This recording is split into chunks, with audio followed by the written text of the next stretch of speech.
bismillah እናንተ ኢመቀጠረ jechuudha waan tadalaguudha deemu kan amma immoo garuu dirqama amma ka'ee dalagi maal taate jedhee of jajjabeessee ka'etu jira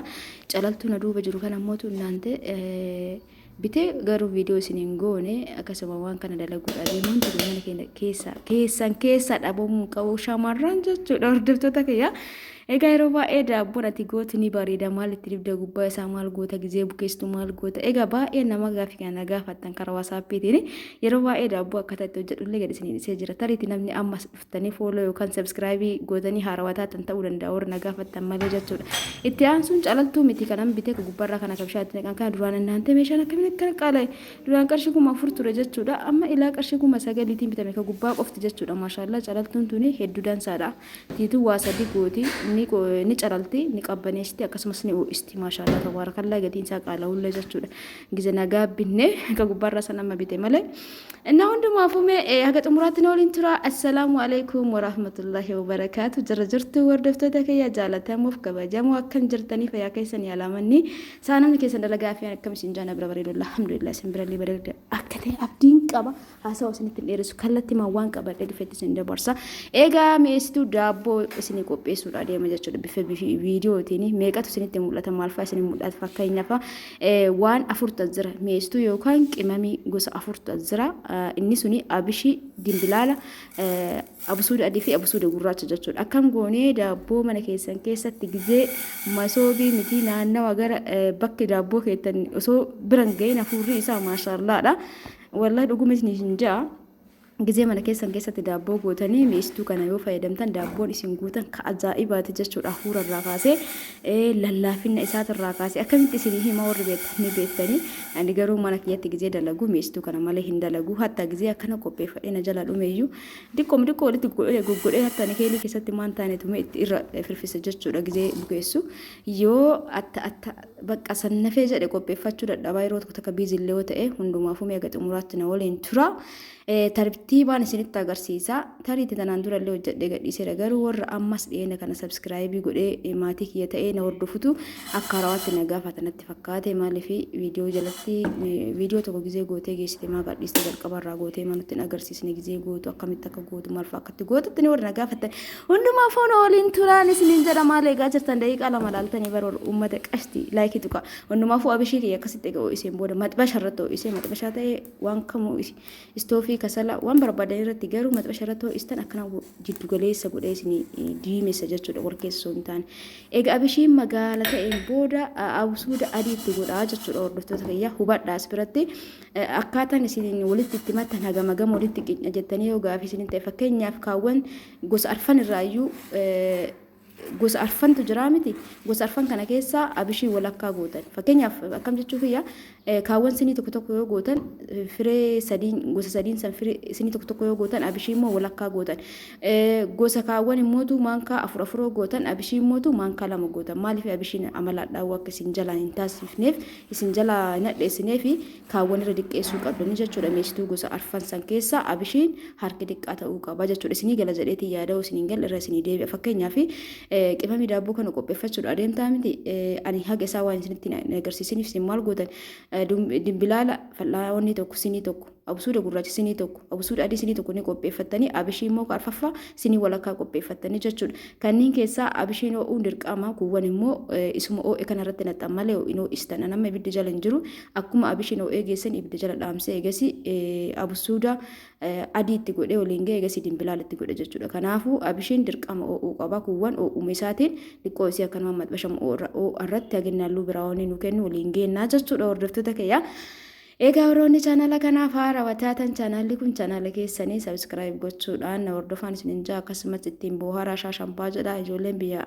namaa jirraa gaafa galleetti fayyadamnaa jalqabarraa kaasii nutti agarsiisii waan mana keessatti dalagamu kana nuti gaafa biyya baanu waan mana keessatti dalagamu kana qubaan qabnu daa'ima turre ijoollee turre amma galuu gaafa galle salfachuun barbaadnu warri jettanii na gaafatan hedduudha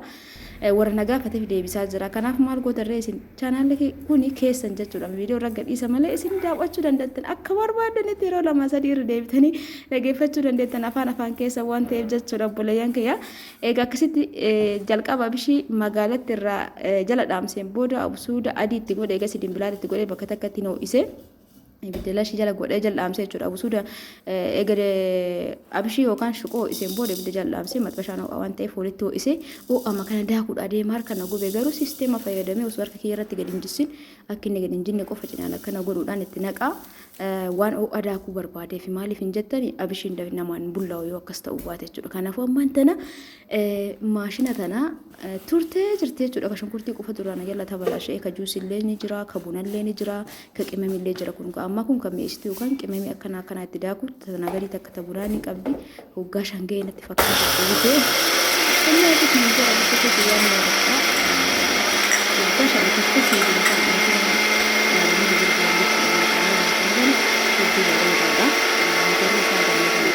kan maashaallah tabarakallah jechuudha. Kanaafuu amma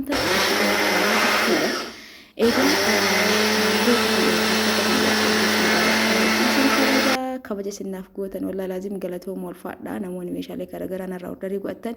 ammallee gara keessaatiin koottaa shiitaaf shaarbii piliis narraa bitaa shiitaaf shaarbii kan ofirraa ni fixa jedheetu fida deebi'ee fixu ammallee ka bira fida namni immoo fidi naan jedhee eegasii gariin hin bita gariin hin hafa hundumaafuu koottaa narraa bitaa shiitaaf shaarbii firee kudhayyoo narraa bitan shaarbii tokko yookaan hixaana tokko eebbanii qabdanii egaa jiddumaan immoo banneen laalla inni as laala akkatti ho'u jechuudha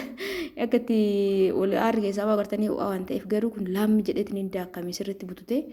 diqqoo qoolli wanni keessa jira ani gingichuu waan hin barbaanneef amma itti deebi'ee diqqoo daaka maaltu as keessaa akka sirriitti bututuuf nama rakkisu maal akka ta'e beektani abishiidha malee kuuwwan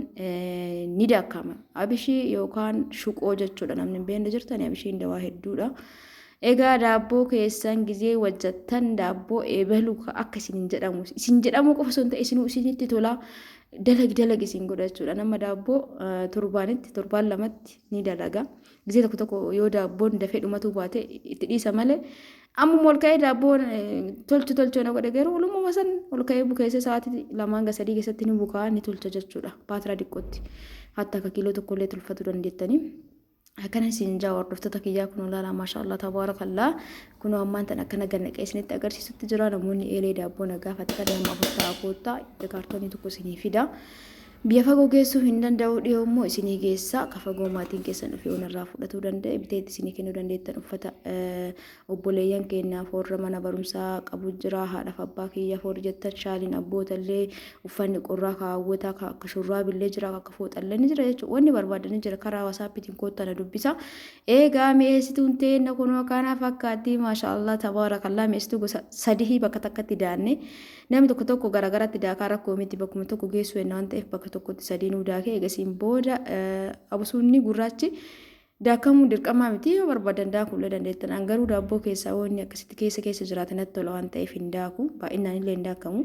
isa akkanumatti sukkuumtanii itti naqxanii jechuudha naante namni tokko abusuu dagana miicanii afanii wayitti godhan ana ajaa'iboorroon akkas godhan sun jechuudha awwaara qabaatu nima jira garuu mootu yoo miicitanii dhabni isaa sun keessaa inni ta'a jechuudha kanaafuu dhabni gubbarra jiran jedhina akka gubbarra jiru immoo yoo riddanuyyuu abusuun akka yoititti urgaa gubbarraa diqqoo gisee duraa irraa surtanii akka nama riguu gootanii irraa surtanii kaatanii akkasumatti sukkuumtanii waliin ga'uu qabdan jechuudha garuu akkasitti fayyadama namni hunduu akka fedhe ofiitti fayyadama